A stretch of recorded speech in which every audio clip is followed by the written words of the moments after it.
Hi. അപ്പോൾ re എൻട്രികളെല്ലാം വന്നതിന് ശേഷം ഇപ്പോൾ കുറേ കമൻറ്റുകൾ കാണുന്നുണ്ട്, അനുമോൾ കപ്പടിക്കും, അനുമോൾ കപ്പടിക്കും. പക്ഷേ എനിക്ക് ഈ ഒരു സീസണിലെ ബിഗ് ബോസും അനുമോളും തമ്മിലുള്ള ഒരു ഇൻട്രാക്ഷൻ മനസ്സിലാക്കിയതിനനുസരിച്ചിട്ട് എനിക്ക് തോന്നുന്നില്ല അനുമോൾ കപ്പടിക്കാൻ സാധ്യതയുണ്ട്. ഇനിയിപ്പോൾ ഈവൻ വോട്ടിങ്ങിൽ അനുമോൾ ഫസ്റ്റ് എത്തിയാൽ കൂടി ബിഗ് ബോസ് അങ്ങനെ അനുമോൾക്ക് കപ്പ് കൊടുക്കും. കാരണം ക്യാപ്റ്റൻസിയിലേക്ക് പോലും പുള്ളിക്കാരിനെ എന്താ പറയുക, ഒരു വട്ടേ ആകെ കൂടി നോമിനേഷനിൽ വന്നുള്ളൂ പുള്ളിക്കാരി. അതും ഈ സീസണിലെ ഏറ്റവും കൂടുതൽ ദൈർഘ്യമേറിയ ക്യാപ്റ്റൻസി ടാസ്ക് കൊടുത്ത് പുള്ളിക്കാരിയെ ഔട്ടാക്കിച്ചു.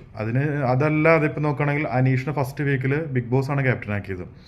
പിന്നെ ലാസ്റ്റ് വീക്കിനോടടുത്ത് നെവിൻ, അക്ബർ, അതുപോലെ തന്നെ ആര്യൻ, ഈ മൂന്ന് പേരേനെയും ബിഗ് ബോസ് ക്യാപ്റ്റനാക്കി സ്വന്തം ഇഷ്ടപ്രകാരം. നൂറേനെയും ക്യാപ്റ്റനാക്കി. സോ അവിടെ അവശേഷിക്കുന്ന അനു മാത്രമാണ്. അനു റിക്വസ്റ്റും ചെയ്യുന്നുണ്ടായിരുന്നു എന്നെ ക്യാപ്റ്റൻ, ബിഗ് ബോസ് പറയുകയാണെങ്കിൽ അല്ലെങ്കിൽ ലാലേട്ടൻ പറയുകയാണെങ്കിൽ എന്നെ ക്യാപ്റ്റൻ ആക്കുമായിരിക്കുന്നു. പക്ഷേ ആ ആഴ്ചകളിൽ ക്യാപ്റ്റൻസി നോമിനേഷനും ഉണ്ടായിട്ടില്ല. എനിക്ക് തോന്നുന്നു അനുവിനെ അവരാക്കിയിട്ടുമില്ല. സോ അങ്ങനെ ഒരു ക്യാപ്റ്റൻസി പോലും കൊടുക്കാൻ താല്പര്യപ്പെടുന്നില്ലെങ്കിൽ ബിഗ് ബോസിനെ കപ്പ് അനുമോൾക്ക് കൊടുക്കും ഇനി വോട്ട് കിട്ടിയാലും. പിന്നെ എനിക്ക് തോന്നുന്നില്ല, കാരണം ഈ ബിഗ് ബോസ് തന്നെ ഈ പി ആറിൻ്റെ കാര്യങ്ങൾ ഇത്രയും അവിടെ ആൾക്കാർ ചർച്ച ചെയ്യുമ്പോഴും അതിനെപ്പറ്റി അഗെയിൻസ്റ്റ് സംസാരിക്കാതെ അല്ലെങ്കിൽ പ്രേക്ഷകരെ വോട്ടോടുകൂടിയാണ് നിൽക്കുന്നത് എന്നുള്ളൊരു ക്ലാരിഫിക്കേഷൻ അനുമോളുടെ കേസിലൊന്നും തരാത്തത്. ബാക്കിയുള്ള ആൾക്കാർക്കും പി ആർ ഉണ്ടെന്ന്.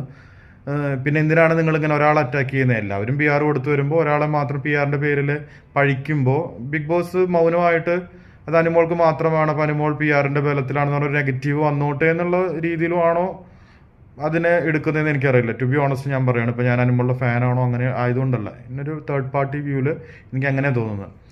അപ്പോൾ ആ ബിഗ് ബോസിനും അങ്ങനെ ഒരു ഇതുണ്ട്, പി ആറിൻ്റെ എന്നൊക്കെ പറഞ്ഞ് അങ്ങനെ ആളുകളുടെ ഇടയിൽ ഒരു നെഗറ്റീവ് വന്നാലും നോ പ്രോബ്ലം എന്നുള്ളൊരു സംഭവമാണ്. കാരണം എല്ലാവർക്കും പി ആർ ഉണ്ട്. അനുമോൾക്കാണ് ഏറ്റവും കൂടുതൽ അറ്റാക്ക് കിട്ടുന്നതെന്ന് എനിക്ക് തോന്നുന്നത്. അനുമോളുടെ ഫാമിലിക്ക് അവർക്ക് ഒരു ഇൻ്റർവ്യൂ എടുത്തു കഴിഞ്ഞാൽ എന്തൊക്കെ മോശം കമൻറ്റുകളാണ്. ഇപ്പോൾ അച്ഛനായാലും അമ്മയ്ക്കാണെങ്കിലും അവരുടെ ചേച്ചിക്കാണെങ്കിലൊക്കെ എന്തോരം നെഗറ്റീവ് കമൻറ്റുകൾ. പിന്നെ അനു കുറച്ച് എന്താ പറയുക, കുറച്ച് ഇന്നസെൻ്റ് ആയതുകൊണ്ടാണ് എന്താണെന്ന് അറിയില്ല, പുള്ളിക്കാരി അത് ഓപ്പണായി പറഞ്ഞു. കാരണം പുള്ളിക്കാരി വിചാരിച്ചിട്ടുണ്ടാവും 7th സീസണിൽ ഇപ്പോൾ പി ആർ ഇല്ലാണ്ടൊക്കെ ആര് വരുന്നത്, എല്ലാവരും വരുന്നുണ്ടാവും. പക്ഷേ അവിടെ പുറത്ത് എക്സ്പോസ്ഡ് ആയിട്ടുള്ള പി ആറിൻ്റെ കണ്ടസ്റ്റൻസ് പോലും അവിടെ പി ആർ ഇല്ല എന്ന് പറഞ്ഞാണ് പുള്ളിക്കാരിയുടെ നെഞ്ചത്ത് കയറുന്നത്. സോ അതൊരു ഫാക്റ്റാണ്. പിന്നെ എനിക്ക് തോന്നുന്നു ഈ ചാനൽ ബിഗ് ബോസ് തന്നെ പലതും ട്വിസ്റ്റ് ചെയ്തിട്ടാണ് അനുവിൻ്റെ കേസിൽ എപ്പിസോഡുകളിൽ ടെലികാസ്റ്റ് ചെയ്യുന്നത്. ലൈവിൽ നമ്മൾ കാണുന്ന പല കാര്യങ്ങളും ട്വിസ്റ്റ് ചെയ്തിട്ടാണ് വരുന്നത് അനുവിൻ്റെ കേസിൽ. അപ്പോൾ അനു എപ്പോഴും ഒരു കുറ്റക്കാരിയായിട്ടാണ് എപ്പിസോഡ് കാണുമ്പോൾ. അപ്പോൾ നാളെ അടുത്ത വർഷം നമ്മൾ ഈ മൊത്തം ബിഗ് ബോസ് എടുത്ത് നോക്കുമ്പോൾ അനുവിൻ്റെ കാര്യങ്ങൾ ഇപ്പോൾ ഇവർക്കൊരു പി ആറോ അല്ലെങ്കിൽ സപ്പോർട്ടേഴ്സ് ഉള്ളതുകൊണ്ട് വീഡിയോ കട്ട് ചെയ്ത് നമ്മളിങ്ങനെ കറക്റ്റ് അവിടെ നെഗറ്റീവായിട്ട് പോർട്രേറ്റ് ചെയ്യണ പല കാര്യങ്ങളിലും സത്യാവസ്ഥ. പിന്നലെ തന്നെ നൂറ